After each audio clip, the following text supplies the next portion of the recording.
Yes, my people, I don't come again to update our mindset.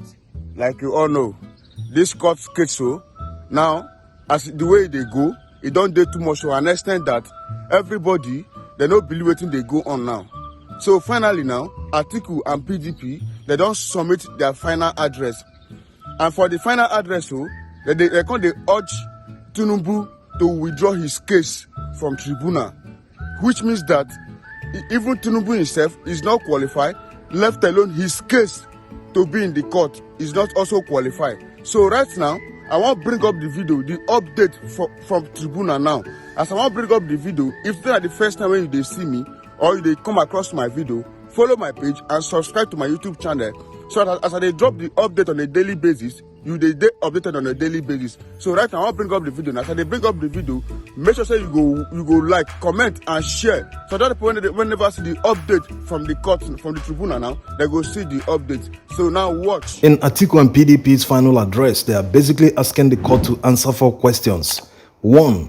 They want the court to determine if the return of Tinubu in the presidential election was not invalid based on the fact that the election was marred by gross violation of the Electoral Act, most especially the failure to upload and transmit the results by INEC. This would have aided collation officers at the ward level to verify results and compare the uploaded copies with hard copies of Forms EC8A before collation. Number 2, they want the court to determine whether Tinubu was lawfully declared and returned as the winner of the presidential election because he didn't score 25% of the total votes cast in the FCT as required by law. Number 3, they want the court to determine whether Tinubu was not disqualified under the provisions of the Constitution to contest the presidential election because of his criminal forfeiture of narcotics proceeds to the tune of $460,000 to the U.S. authorities, and his declaration of allegiance to another country, plus presenting a forged certificate to INEC. Number 4, whether INEC was not wrong in returning Tinubu when he was not duly elected by a majority of the lawful votes cast in the election. Let's see their response to Tinubu's baggages first, because that's the one that interests many people. By the way, according to this paragraph, it seems he submitted a certificate, not an exemption letter from the NYSC, unlike earlier reported by PDP guys. But there's still a problem. Who is Adekunle? Unless he changed his name sometime, is this really his? These baggages are becoming too heavy for one man. Anyway, in arguing their case for the disqualification of Tinubu, they cited the Supreme Court judgment of 2017 between Saleh and Abba. In that judgment, the Supreme Court disqualified Abba because he presented a forged certificate to INEC. We've made a video about this, but for those who didn't watch it, let's quote the inspiring words in the judgment. This court must take the lead in righting the wrongs in our society, if and when the opportunity presents itself, as in this appeal, allowing criminality and certificate forgery to continue to percolate into the streams, waters and oceans of our national polity would only mean that our waters are and will remain dangerously contaminated. The purification efforts must start now and be sustained as we seek as a nation to now change from our old culture of reckless impunity. Wow, impressive by the Honorable Justice who wrote this. These words correctly capture what is going on in Nigeria right now. The Honorable Justices, including those at the Appeal Court, should make sure that Nigerian waters must stop being dangerously contaminated by a culture of reckless impunity as expressed in this judgment. What more can Nigerians ask for? They are only asking and demanding that justice be done. Also of note is that 2 Supreme Court justices who were on the panel that delivered this judgment are still serving at the Supreme Court. Naturally, since this Tinubu's case is like what they have handled in the past, they should be appointed to the panel that will hear the appeal when it gets to the Supreme Court. But it all depends on the Chief Justice. That's his prerogative. He will decide who will be there or who will not be there. Just like the President of the Court of Appeal appointed the Honorable Justices that are hearing the petition at the Presidential Election Petition Tribunal.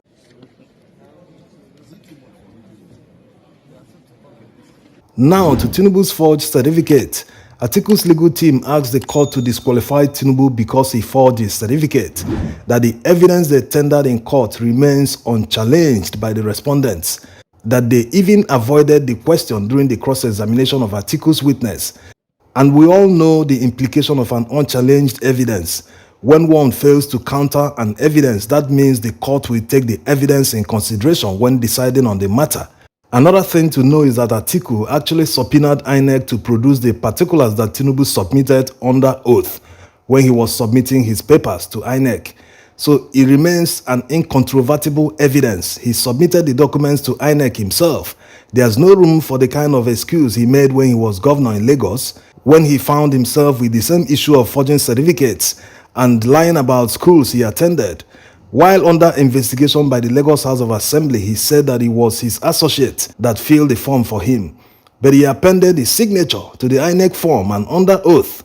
What saved him then was the fact that Ganifa Umit sued the IGP so that the court will force him to investigate and charge Tinubu for perjury.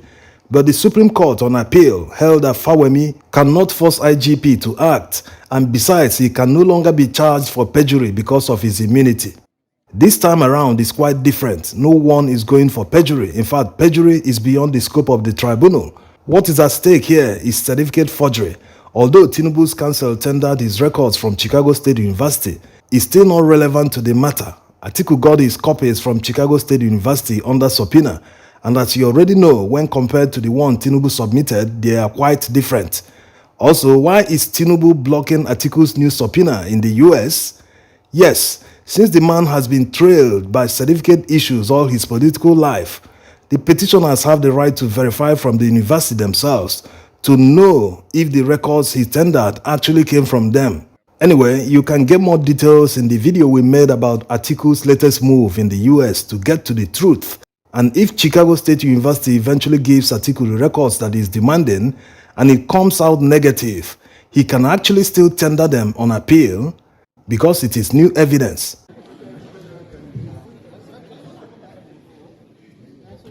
The same way the defendants didn't challenge the forged certificate was the same way they didn't challenge the dual nationality.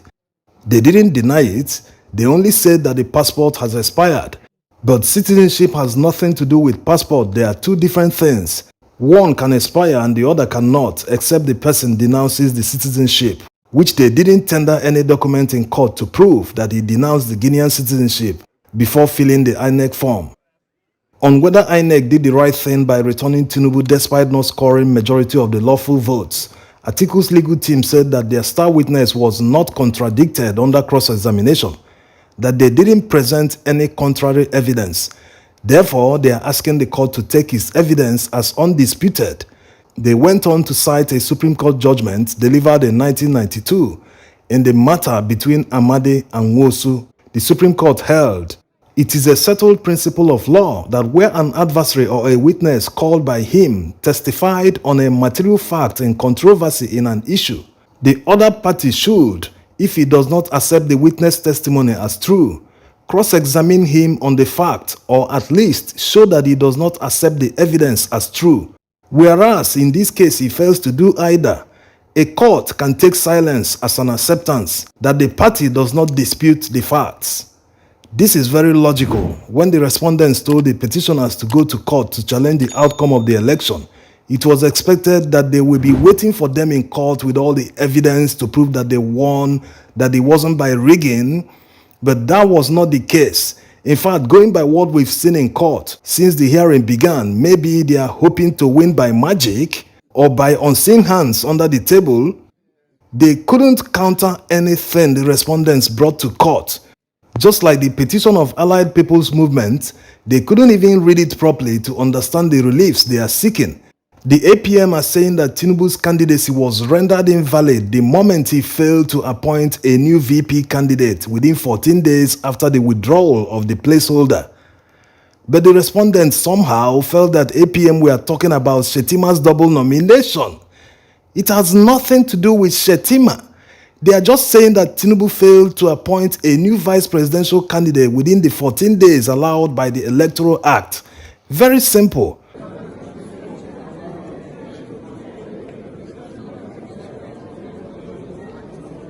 On the 25% requirement in Abuja, Atiku's legal team made nearly the same arguments like the Labour Party. Of course, those that watched the video of Labour Party's final address will attest that Peter Obi's legal team did a very good job in showing that Abuja is never a state, to the extent that Tinubu's legal team agreed with them in their new reply. Wonderful. It's just that they are still in denial phase. How can they be saying that it is 25% of 2/3 of the total votes cast in Abuja? They will still turn full circle and accept the position of the law when the honorable justices do justice to the petition. The issue of 25% and invalid nomination of Tinubu, there is no way around this, no escape. On the non-compliance by INEC, Atiku's legal team cited one important judgment to support their argument against what Tinubu said that the petitioners failed to prove substantial non-compliance. This judgment was delivered in 2008 in the election dispute between Onuigwe and Emelumba. Quote, acts which may be regarded to substantially affect the result of an election need not necessarily be widespread non-compliance. Such acts may occur in a few places, yet their effects are so significant to the overall result of the election that it cannot be ignored. It is not the number of stations where or how widespread the non-compliance has occurred which is relevant. It is the effect of the non-compliance on the overall result of the constituency involved. Unquote. This is a very nice take from the erudite justices back in the early to mid-2000s. We still had many fearless and upright jurists on the bench. Many of them were appointed during the military regime. They delivered judgment against the military and they didn't fear anyone. That was the time that Nigerians held the judiciary in high esteem, even Africans, because there was a time Nigerian judges served in African countries. Going by their submissions, it shows that the respondents can't bamboozle everyone, and they keep arguing that the non-upload of presidential election results didn't affect the outcome of the election, that they collated with hard copies. Let's even assume that it is true. Why are those hard copies not in court? Why not show Nigerians that those hard copies were actually tabulated to arrive at the results you people announced? The reason is very simple. They are hiding something. Even if the hard copies are stored somewhere by INEC, the numbers don't add up to the final collated figures.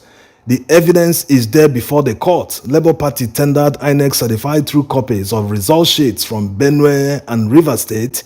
It shows they won in those states contrary to what INEC announced. What evidence is better than that?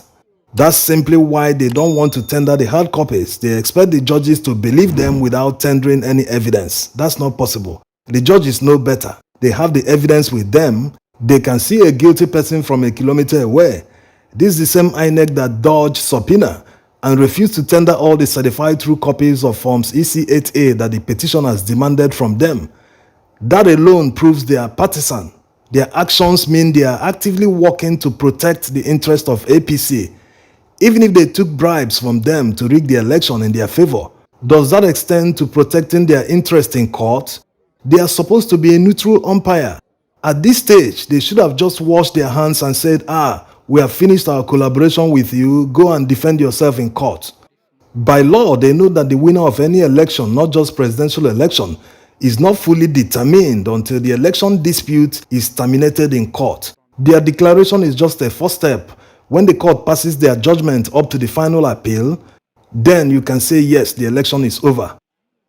So they have no reason whatsoever to withhold election materials when they know that many aggrieved candidates will contest the outcome in court. That's why the major amendment to the Electoral Act that must be done going forward. The new amendment must compel INEC to deposit certified true copies of all election materials at the respective election petition tribunals, whether it's for National Assembly elections, presidential, governorship, all elections, so that all these back and forth will stop. Even their power of declaration of results and return of a candidate should be removed. They have abused this power so much that we can no longer trust them. Just by mere word of mouth, imagine a civil servant being able to achieve what military men take months and years to plan. By simply declaring the wrong candidate winner, it's akin to a coup. So Nigerians can no longer trust these people with the enormous power of declaration and returning someone as a winner in any election. Let a judge affirm the results after voting. You assign different judges to different elections, they will just affirm the results, that's all. Let civil servants be civil servants. Thanks for watching.